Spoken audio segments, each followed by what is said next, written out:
1956వ సంవత్సరము జనవరి 7వ తేదీన లెమెన్స్ ఇవాంజలికల్ ఫెలోషిప్ స్థాపకులు ఎన్ దానియేల్ గారు చేసిన ప్రసంగంలోని 2వ భాగం.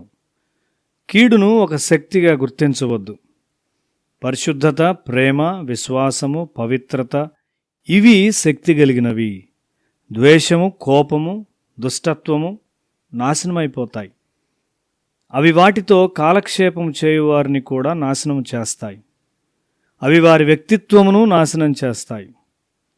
వ్యతిరేక తలంపులకు వ్యతిరేకముగా ఒక పెద్ద పోరాటము నీవు చేయవలసి ఉన్నావు.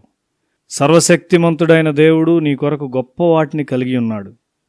హీనమైన విషయాలను గూర్చి ఆలోచించవద్దు. ఒక గుడిసెలో నీకు స్థలము తిరస్కరించిన వారితో నీవెందుకు కోప్పడతావు? నీ పట్ల వ్యతిరేకముగా చేసిన వారిని క్షమించుము. నీ కొరకు ఆశ్చర్యకరమైన దీవెనలు మరియు ఒక ఆశ్చర్యకరమైన స్థలమును కలిగి ఉన్న దేవుని గూర్చి ఆలోచించు.